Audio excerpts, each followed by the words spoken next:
नमस्कार, जय हिंद दोस्तों। स्वागत है आप सभी का फिर से हमारे यूट्यूब चैनल में। दोस्तों, आज की इस वीडियो में हम बात करने वाले हैं यूपी पुलिस कांस्टेबल री एग्ज़ाम की एक्सपेक्टेड कट ऑफ को लेकर। यानी दोस्तों, इस बार की जो कट ऑफ है वो कितनी जा सकती है और फिजिकल के लिए कितने नंबर वालों को बुलाया जाएगा।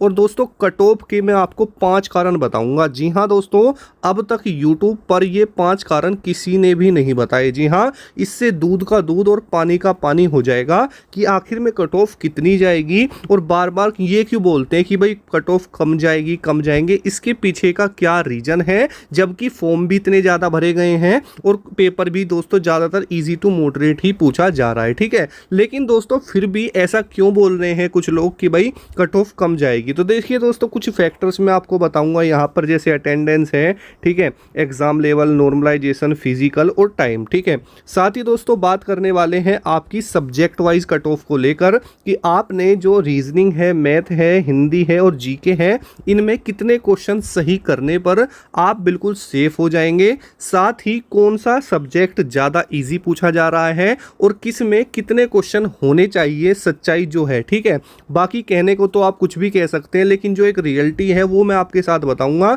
यानी कितने क्वेश्चन सच में इतने सही होने चाहिए कि आप लोग बिल्कुल सेफ हो जाएं। ठीक है, साथ ही दोस्तों प्रीवियस कर की जो कट ऑफ है वो भी मैं आपके सामने डिस्कस करूंगा। साथ ही हर चीज़ पर फोकस डालेंगे कि कितनी वैकेंसी थी, कितने फार्म भरे गए थे, कितने बच्चों ने पेपर दिया था, एग्ज़ाम लेवल क्या रहा था और फिजिकल के लिए कितने बच्चों को बुलाया गया था, कितने नंबर वालों को बुलाया गया था और क्या सेकेंड लिस्ट भी जारी हुई थी। ठीक है, यानी जो आपकी यूपी पुलिस कांस्टेबल के फिजिकल होते हैं, क्या उसके बाद में कोई सेकेंड लिस्ट भी आती है, ऐसा कुछ है तो वो सारे डाउट मैं आपको बताऊँगा। ठीक है, साथ ही प्रीवियस ईयर की जो कट ऑफ है वो भी आपके सामने रखूंगा कि इतनी कट ऑफ क्यों कम गई थी, इसके पीछे का क्या रीज़न था। साथ ही दोस्तों फिजिकल के लिए कट ऑफ को लेकर बात करेंगे कि भाई कितने नंबर पर आपको 100% दोस्तों फिजिकल में बुलाया जाएगा। तो दोस्तों वीडियो बहुत ज़्यादा मेहनत करके बनाई गई है, बहुत ज़्यादा एनालिसिस करके बनाई गई है। आपके एग्ज़ाम सेंटर पर लाइव जाकर बच्चों से बातचीत कर कर एक एक डाटा कलेक्ट करके जब जाके दोस्तों हमने यहाँ पर ये वीडियो बनाई है। तो वीडियो बहुत इंपॉर्टेंट है, कंप्लीट देखना अगर आप भी यूपी पुलिस कांस्टेबल में सिलेक्शन लेना चाहते हैं और आपका एग्ज़ाम हो चुका है लेकिन आप कंफ्यूज हैं कि भाई मेरा सिलेक्शन होगा या नहीं होगा। ठीक है, मैं फिजिकल की तैयारी करूँ या ना करूँ, तो सारी चीज़ आपके सामने क्लियर हो जाएगी। ठीक है, तो देखिए दोस्तों, सबसे पहला जो है अटेंडेंस, यहाँ पर बहुत दिन से लगातार चल रहा है कि भाई अटेंडेंस तो बहुत डाउन हो गई है। ठीक है, और इससे बहुत फ़र्क पड़ जाएगा। तो बेसिकली दोस्तों देखा जाए तो मैंने जैसे बच्चों से बात की है तो वही बोलते हैं, सर हमारी क्लास में तो 24 बच्चे थे और 9 ही बच्चे आए हैं। तो ऐसा देखा गया है कि जो आपकी परसेंट है दोस्तों वो 70% अटेंडेंस रही है, यानी 30% नहीं रही है। ठीक है, लेकिन दोस्तों कितनी भी कम रहेगी, अगर आप एक बात बताइए, आपके जो फार्म भरे गए हैं वो 48 लाख के आसपास माने जा रहे हैं। ठीक है, 48 या 50 लाख है, हमने मान लिया चलो 50 लाख है। ठीक है, 50 लाख में से दोस्तों कितने भी कम फॉर्म अगर बच्चे पेपर देंगे ना, तो भाई 30 लाख बच्चा फिर भी पेपर देगा ही देगा। ठीक है, बात को ध्यान से समझना, चाहे अटेंडेंस कितनी भी दोस्तों डाउन चली जाए, 30 लाख बच्चा पेपर देगा ही देगा। दूसरी चीज़, एक बात मैं आपके साथ क्लियर कर देता हूं कि देखिए बच्चों, जो भी तैयारी कर रहा है ना, 6 साल के बाद वैकेंसी आई है, इससे पहले 2018 में देखने के लिए मिली थी, अब चल रहा है 2024। ठीक है, यानी मोटा मोटी तौर पर दोस्तों 6 साल का डिफरेंस है और ये वैकेंसी इतने सालों के बाद आई है, एज में भी छूट दी गई है। तो कोई इतना बेवकूफ़ नहीं है मेरे दोस्तों कि वो अपना पेपर छोड़ देगा अगर उसने तैयार करी होगी। हाँ, आप मान सकते हैं, ऐसा हो सकता है कि भाई कुछ लोगों का सिलेक्शन कहीं और पोस्ट पर हो गया है तो वो उसने स्किप कर दिया है, या फिर जिन बच्चों ने तैयारी नहीं करी है उन्होंने स्किप कर दिया है। लेकिन मेरे साथियों, बेरोजगारी बहुत ज़्यादा है और एक एक बच्चा घर में बैठ के आजकल तैयारी कर रहा है। क्योंकि अगर हम 2018 की बात करें ना, तो उस समय पर बच्चे ज़्यादा ऑफलाइन कोचिंग पर ज़्यादा ध्यान देते थे। ठीक है, लेकिन दोस्तों 2024 में आप देश के किसी भी कोने में क्यों ना हो, सिर्फ आपके पास मोबाइल होना चाहिए, आप घर बैठे अच्छी तैयारी कर सकते हैं, ठीक है, ऑनलाइन। और फीस भी दोस्तों आपको ज़्यादा नहीं पे करनी पड़ती। जहाँ पर आप ऑफलाइन कोचिंग में पर मंथ 500 से 700 रुपये देते थे, अब इतने में दोस्तों आपका पूरा कोर्स ही आ जाता है और आसानी से आप तैयारी भी कर लेते हैं। तो कहीं ना कहीं दोस्तों फ़र्क तो पड़ ही गया है और बेस्ट टीम आपको तैयारी करवाती है, ठीक है। और सबसे बड़ी बात क्या है भाई, आजकल भाई ऐसा नहीं है जो कोई फार्म भरते और वो तैयारी ना करे। आप खुद अपने आप से पूछो कि आपने फार्म भरा के तैयारी नहीं करी भाई।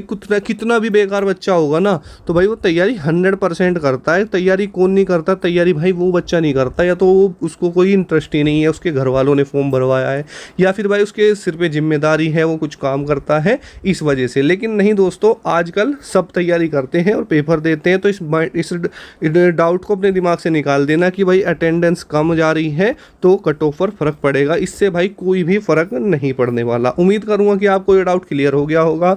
दूसरी बात आती है भाई एग्ज़ाम लेवल की।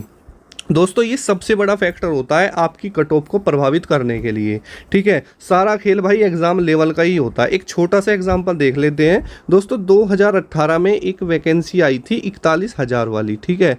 उसकी कट ऑफ गई थी जनरल की 225, ठीक है। अब हुआ क्या, उसी दौरान एक वैकेंसी और आ जाती है 49,000 वाली, ठीक है। अब उसमें जो कट ऑफ जाती है वो 185 चली जाती है। अब आपके दिमाग में ये बात आएगी कि सर पहले तो 225 गई थी और फिर बाद में 185 चली गई थी, जबकि दोस्तों 41,000 वाली वैकेंसी का जो बच्चा था वो टोटल बच्चा सेम बच्चा 49,000 वाली वैकेंसी में भी कॉमन था, क्योंकि उस समय पर ये 225 वाली जो वैकेंसी थी कट ऑफ वाली, ये क्लियर पूरी तौर पर नहीं हुई थी। तो इन बच्चों ने भी इसमें एग्ज़ाम दिया था। अब ये प्रभावित इसलिए हुई थी मेरे दोस्तों कि जो आपका एग्ज़ाम लेवल था वो 41 वाली में दोस्तों इजी था और 49,000 वाली में दोस्तों डिफ़िकल्ट था, यानी हार्ड था, ठीक है। तो इतना फ़र्क दोस्तों आपको देखने के लिए मिल जाता है और ये दोस्तों हकीकत है। अब आप अपने दिमाग में ये सोच रहे होंगे कि सर ये 49,000 वाली जो वैकेंसी थी इसकी कट ऑफ इतनी गई थी, तो इसकी जो तुलना है आप हमारी 2024 के एग्ज़ाम से कीजिए कि इन दोनों में कितनी सिमिलरिटी है और इसकी दोनों की जो कट ऑफ है क्या इक्वल रहेगी, क्या उससे कम रहेगी, क्या उससे ज़्यादा रहेगी, तो वो भी दोस्तों मैं आपको बताऊंगा, ठीक है। उसके बाद आता है दोस्तों आपका नॉर्मलाइजेशन। तो मेरे दोस्तों देखो, नॉर्मलाइजेशन का कुछ भी एक्चुअल पता नहीं है कि वो कैसे होता है। बढ़ने को दोस्तों आपके 2 नंबर बढ़ेंगे और बढ़ने को बढ़ जाएंगे दोस्तों 30 नंबर भी बढ़ जाते हैं, ये हकीकत है। और यूपी पुलिस कांस्टेबल के एग्ज़ाम में ये अक्सर देखा गया है कि जिस बच्चे का एग्ज़ाम सबसे पहली शिफ्ट में होता है ना भाई, उसे सबसे ज़्यादा प्लस पॉइंट मिल जाता है इस नॉर्मलाइजेशन का। ये हकीकत है, आप इसको आजमा लेना, चेक कर लेना, ठीक है। उसके बाद बात आती है दोस्तों फिजिकल की। दोस्तों फिजिकल के लिए अब मैं आपको बताऊं, जो ये 41,000 वाली वैकेंसी थी ना, इसकी कट ऑफ भी दोस्तों बहुत हाई गई थी, 225 पे गई थी। लेकिन बाद में क्या हुआ था, जो बच्चे उसमें सेलेक्ट हुए थे ना, उनसे फिजिकल नहीं हो पाया और उसके बाद आपकी जो कट ऑफ है वो डाउन हुई थी। आपकी सेकंड लिस्ट भी जारी हुई थी। यहाँ तक की बात है दोस्तों, जिन लड़कियों के 100 तक नंबर थे ना, यानी 50 क्वेश्चन तक भी ठीक थे, उनको भी फिजिकल में बुलाया गया था। क्योंकि दोस्तों यूपी पुलिस की नौकरी है, तो ऐसा तो है नहीं कि भाई आप सिर्फ एग्ज़ाम के दम पर ले लोगे। भाई 5 किलोमीटर की रनिंग भी तो होगी। अब आपके कुछ वहाँ से आएंगे कमेंट में ज्ञान देने, रे 5 किलोमीटर की रनिंग तो कुछ भी नहीं होती है, ये है वो है। भाई 2024 चल रहा है और बच्चा फिजिकल के कम एग्ज़ाम पे ज़्यादा ध्यान देता है, ठीक है। और अब ये देखा जाता है कि बच्चा फिजिकली कम फिट होता है अगर तुलना करें हम पहले की, क्योंकि हर बच्चा सिटी में रह के तैयारी करता है, ठीक है। तो कहीं ना कहीं ये फैक्टर है दोस्तों जो आपकी कट ऑफ को नीचे लेके आता है, आप इसको मानिए। क्योंकि उस समय पर भी दोस्तों यहाँ पर सेकेंड लिस्ट भी आई थी, अगर आपको याद हो, ठीक है, और कट ऑफ भी डाउन हुई थी, ठीक है। तो इससे बहुत फ़र्क पड़ता है और ये चीज़ आपको माननी पड़ेगी। और अक्सर बच्चे दोस्तों फिजिकल में बहुत बाहर हो जाते हैं, यूपी पुलिस में ये देखा हुआ है, ठीक है। टाइम की बात करें तो भाई टाइम यानी दोस्तों लगभग दोस्तों 2018 के बाद वैकेंसी आई 2024 में, ठीक है। 6 साल का समय मिला। उसके बाद में दोस्तों आपका एग्ज़ाम होता है फरवरी में, एग्ज़ाम लेवल आता है, कंपनी चेंज होती है। उसके बाद में दोस्तों होता क्या है, ये एग्ज़ाम आपका कैंसिल हो जाता है, फिर से री एग्ज़ाम होता है। लेकिन दोस्तों आपका लेवल बिल्कुल सेम सा ही होता है। बाकी बात करें तो पिछले के अकॉर्डिंग भी ये ईजी आ गया। तो यानी दोस्तों इससे क्या फ़र्क पड़ा, तो कहीं ना कहीं 2024 में बच्चों को ये तो पता चल चुका था कि पेपर का जो लेवल है वो कितना आ सकता है। लेकिन उम्मीद ये जताई जा रही थी कि री एग्ज़ाम जो होगा ये पिछले के मुकाबले थोड़ा टफ हो सकता है, लेकिन दोस्तों ऐसा नहीं हुआ। तो इससे भी दोस्तों बच्चों को बहुत सारे पैटर्न के बारे में पता चला था, तो इससे भी दोस्तों बहुत फ़र्क पड़ जाता है। ठीक है, अब देखिए हम बात करते हैं आपकी सब्जेक्ट वाइज कट ऑफ को लेकर। ठीक है दोस्तों, देखिए यहाँ पर आपका सबसे ज़्यादा जो वेटेज होता है एग्ज़ाम के अंदर वो होता है रीजनिंग का। बेसिकली आप सिलेक्शन किससे सुनिश्चित करते हैं? रीजनिंग से ही करते हैं। ठीक है, क्योंकि इस एग्ज़ाम की जो रीढ़ की हड्डी है ना मेरे दोस्तों, वो आपकी रीजनिंग और हिंदी को माना जाता है। ठीक है, क्योंकि यहाँ पर ये दोनों ही ऐसे सब्जेक्ट माने जाते हैं कि इसे स्कोरिंग भी होते हैं, ईजी भी होते हैं, सिलेक्टेड क्वेश्चन भी आते हैं। मेरा कहने का मतलब है अगर आप जीके की 10 बुक पढ़ो ना तो ये बिल्कुल भी चांस नहीं है कि उसमें से आपके टोटल क्वेश्चन फंस जाएंगे। लेकिन दोस्तों अगर आप रीजनिंग और हिंदी की एक बुक भी अच्छे से पढ़ो तो 100% तक दोस्तों आपका पेपर फंस जाता है। ठीक है, तो एग्ज़ाम के अंदर सबसे ज़्यादा स्कोरिंग जो सब्जेक्ट यूपी पुलिस में माने जाता है वो आपका रीजनिंग और हिंदी है। ठीक है, अब दोस्तों जो आपका फरवरी में एग्ज़ाम हुआ था इसमें 12 से 13 क्वेश्चन कथन और निष्कर्ष के पूछे जा रहे थे। ठीक है, जो एबिलिटी के ऊपर डिपेंड थे। ठीक है, तो वहाँ पर हुआ क्या, वो क्वेश्चन अब दोस्तों नहीं आए। इससे हुआ क्या कि रीजनिंग में बच्चों का जो अटेम्प्ट है वो पहले के मुकाबले बढ़ चुका है।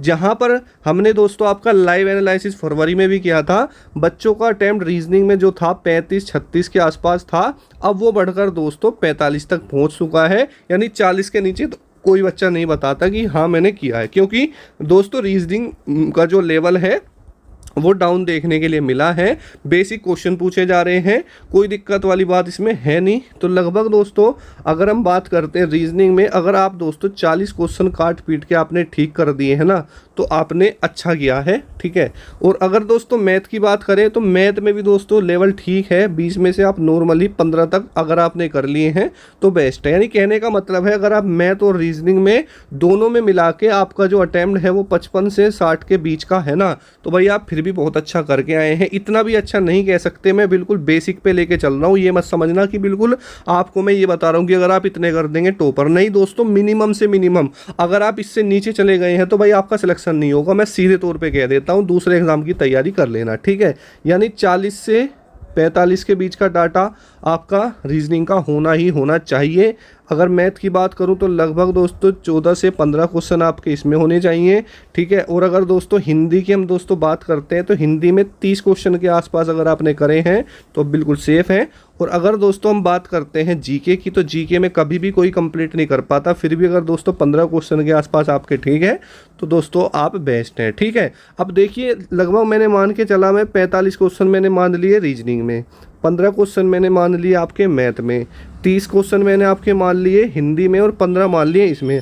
आप इस डाटा को दोस्तों जोड़ के देखो, यही डाटा कितना बन जाएगा। यानी आप 45 और 15 60 और 30 90 यानी 105, यानी 105 मार्क्स जो क्वेश्चन है वो आप इजीली आपको करने ही करने थे। ठीक है, उसके बाद बात करते हैं आपके कंपटीशन की। तो देखिए दोस्तों 2018 में वैकेंसी आती है 49,518, फॉर्म भरा जाता है 22 लाख। ठीक है, कंपटीशन एक सीट पर 44 बच्चों का हो जाता है। ठीक है, उसके बाद बारी आती है 2024 की, वैकेंसी आती है 60,244, टोटल फार्म भरे जाते हैं 50 लाख, एक सीट पर कंपटीशन 82 स्टूडेंट्स का, यानी लगभग दोस्तों 2 गुने का फ़र्क आपको देखने के लिए मिल रहा है। ठीक है, कट ऑफ की बात करें तो जनरल की 185.34 कट ऑफ गई थी फिजिकल के लिए।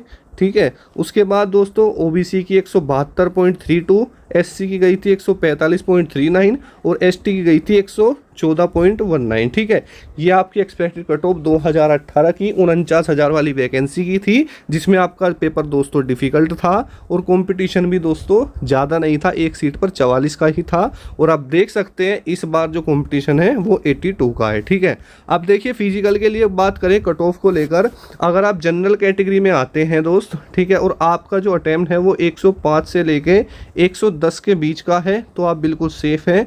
अगर ओबीसी की बात कर ले तो ओबीसी में 104 से लेके 107 क्वेश्चन तक, ठीक है, इतना ही आप ईडब्ल्यूएस को मान के चलना। एससी की बात करें तो 102 क्वेश्चन के आसपास होना चाहिए, और एसटी की बात करें तो लगभग 97 क्वेश्चन के आसपास आपके होने ही चाहिए। इतना अगर आप कर रहे हैं तो बिल्कुल आप दोस्तों सेफ हैं, ठीक है।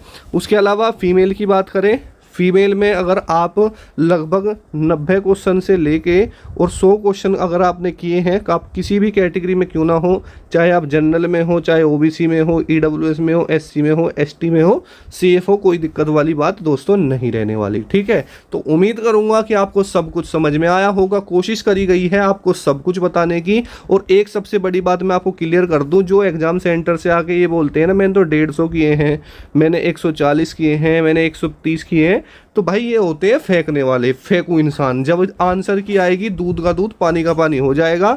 जैसा आपका एग्जाम चल रहा है इसमें दोस्तों 105 से 110 दोस्तों बेस्ट अटेम्प्ट है, और इतने पर आपका सिलेक्शन भी हो जाएगा, देख लेना, ठीक है। मैं मानता हूं दोस्तों इजी है, लेकिन भाई सारी चीज़ों को देखना पड़ता है, फिजिकल भी है अभी, ठीक है। तो ध्यान से इस बात को आपको सोचना है, और उनके चक्कर में बिल्कुल नहीं आना कि भाई मेरे तो भाई साहब यहाँ पर जो है 130 है, ये फिजूल की बात है। आंसर की आएगी आप भी देख लेना उनके कितने 130 है, ठीक है। तो जय हिंद, वंदे मातरम दोस्तों।